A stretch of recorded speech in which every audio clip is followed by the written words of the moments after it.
Welcome to episode 28 of Duties of the Heart, and we're still in the gate of serving God, and we're about to begin chapter 7 and perhaps 8 in this episode. And chapter 7 deals with what is considered the minimum service of God. So Rabbi Bachya is preparing us for the service of God, or a guide to the service of God. But initially, he's pointing out the conditions on taking on the yoke of service of God. And in this chapter 7, he's going to tell us the pitfalls or the things not to do or be aware of if you want to really make the most of your chance. So he begins, in regard to your question as to what is the minimum service of God, below which a person would not be discharging his duty, and which would entitle him to the continuation of God's favour, it consists of 10 aspects. Number 1, one should not turn God's favour into a cause of rebellion against him. So I think here what Rabbi Bachya means is if God favours you with perhaps a highly tuned intellect, you shouldn't use it ever to argue against God. You know, some people they turn, they can turn from observant people to non-observant, and they suddenly take it upon themselves to be one of God's enemies by decrying aspects of God. Or if God favours you with a financial, being comfortable financially, don't use that for bad things or for ways that deemed kind of rebellious towards God. Number 2, the second of these 10 aspects, one should mention God's favours continuously in one's speech and thank and praise him for them in his heart and his outward statements. Number 3, they should not seem to him insignificant and small. Number 4, he should not attribute them to anyone beside God if they come through an intermediary, thanking the intermediary while neglecting to thank the Creator for them. So sometimes in life's course, when God blesses you and considers you his servants, you'll meet people who will do huge favours for you and set you on the path that God wants you to go down. Literally, God is using these people you meet in life, to advance your duty or advance your mission. You shouldn't think that these intermediaries are the ones that are creating things for you. They are just vessels or instruments of the Creator. Number 5, he should not boast of them, nor imagine that he had obtained them by his own strength and wisdom, or because he is worthy of them. I think Rabbi Bachya means by this, the yoke of God and God's providence can't be pulled towards you. It happens more probably by chance. You may wonder why God's providence is placed upon you, but you shouldn't think that it's through. You are obliged to refine your character and work on your ethics and do certain things, but it can come out of the blue, and you don't know the reasons why. They could be, you could be shocked by the reasons why, but we'll talk about that later. Number 6, he should not think that he can perpetuate them through his own efforts, or that he would lose them if he neglects them. If God has a plan for you, you don't have any control over your attainment or dissolution of favour. So it's not like you can't just ignore it and it'll go away. If God decides that you are worthy of performing a mission, he knows why. It may not be evident to you why, but you have to accept reality, and God's not going anywhere, so you have to get with it quickly, and don't think that if you just ignore it, it's going to go away. You have to face reality. Number 7, he should not hold in contempt a person who lacks this favour, nor regard himself as being better before God than that person. For it may be that God is trying him through this favour to expose the evil disposition hidden within him, and the favour may lead him astray, whereas anyone who lacks this favour will be better before God than he is. There's a very interesting point here. God, these are tests by God. He may choose a servant, but the servant still has to fulfill or pass the tests. Now, if you suddenly assume this air of arrogance, that you're better, that you're chosen, this could be a big problem, because you fail the test immediately. And if God is only involving himself with you so that something comes out within you, if you're too weak and leads you astray, as he writes, who is better, you or the one that God, or a normal person before God who has not been given this providence and messed it up?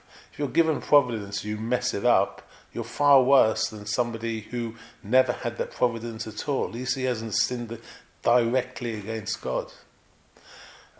Number 8, he should be wholehearted before God in his inner devotion and humility.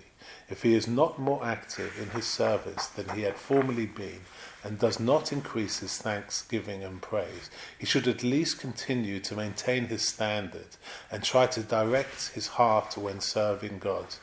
Prosperity should not cause him to diminish his former practice, nor prevent him from increasing his devotion before God.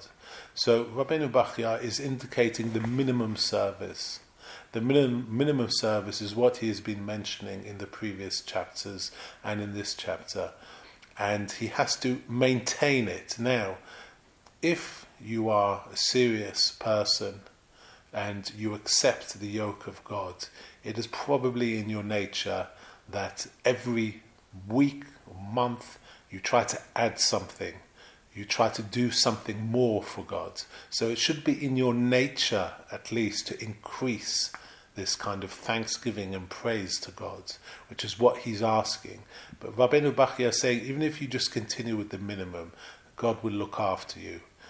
And also, when you find yourself in a more prosperous environment in your life, it shouldn't be that suddenly you're distracted from your original service. You have to keep that hunger that you had when you were spiritually poor. This is what he is saying. Number 9, his eye should always be on those less fortunate than himself in bounties, not on those more fortunate. So too, his eye should also be on those who surpass him in serving God, so that he endeavour to ascend to their level, and not on those who lag behind him in service, lest he become proud of his deeds and negligent in his duties. So, as a student of God and a servant of God, one must not get. You have to have the right mindset. If you surround yourself with people who are more pious and more God-fearing and study harder than you, you're far likely to ascend to their level than if you deem yourself king of the hill and surround yourself with people who are not on your level. You're more likely to sink to their level again. And also he advises, don't try and social climb. Have your mind on people who are less fortunate than you.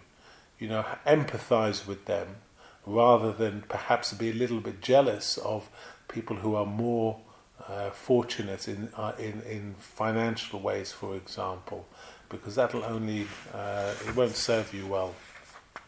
Number 10, the protracted period during which the Creator sheltered him and restrained his anger towards him should not delude him into thinking that he is safe from God's wrath and that he may rebel against him. This is very important. This protracted period that Rabbi Bachya mentions, I think this is the period from when your soul reveals itself to you, and the moment or the period that you actually really take on the yoke of God, because it can be very confusing. You know, all these new things are happening to you, unusual sensations and thoughts, and just the things that are going on that seem like the reality is being warped or twisted in some ways. God knows that this can be a little bit overwhelming, so he gives you time to further refine yourself, further scrape off moss or old ways, because now you've taken on this mantle of the servant of God. You have to keep yourself holy. Anything that detracts from that is now a very bad thing to do as a human being. Now God is really by your side.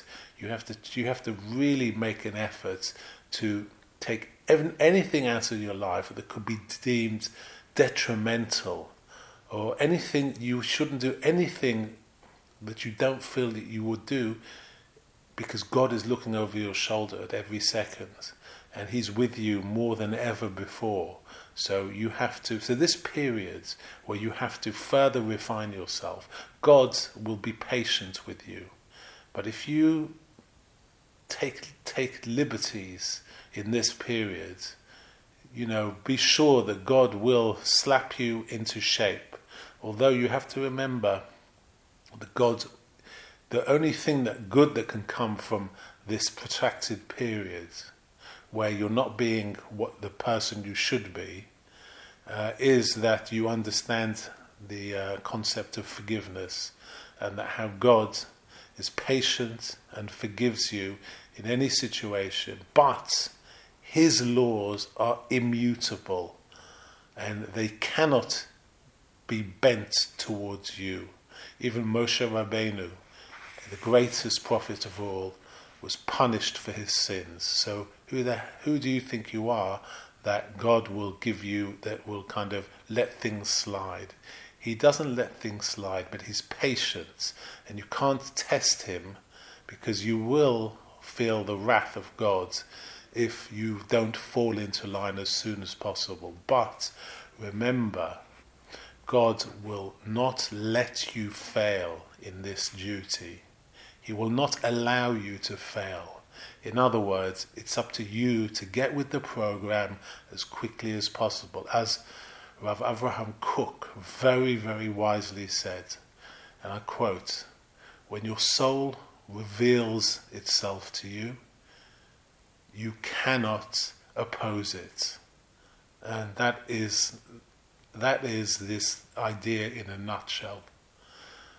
When your soul reveals itself to you, you cannot oppose it. So get with the program quickly.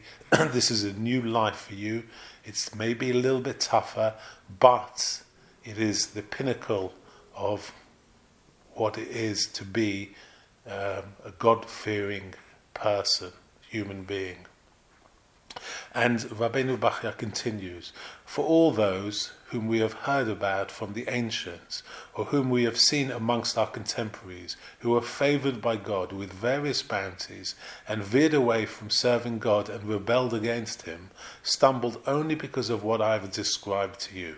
This is clearly set forth and made known in the books of the prophets, peace be upon them, in every generation. These are the detrimental factors of this gate, in which our aim is to explain the obligation of assuming the service of God. Whoever is unable to increase his service to God when the favour bestowed upon him is increased, but is able to accept upon himself what I have mentioned for the sake of heaven, will be found deserving, so that the special favour bestowed upon him will be perpetuated." If God withdraws his favor from him, it will be for one of two reasons: either to purge through this some previous sin, or to reimburse him in the world to come with what is more noble and precious and far more bountiful. So I would like the listener to, I'm not going to do the 8th chapter, I was going to do the 8th chapter in this episode, but this is such an important chapter, that I'm going to leave it there and perhaps maybe listen to it again, for the simple reason that there's very important information within this chapter about getting with the program as quickly as possible. This is highly important. Don't waste time. God allows you time, but it's far better if you get with the program as quickly as possible. Scrape any moss off your character and become pure for God, and then your mission will start. So I look forward to the next episode, which is about free will and taking responsibility for one's actions as a servant of God.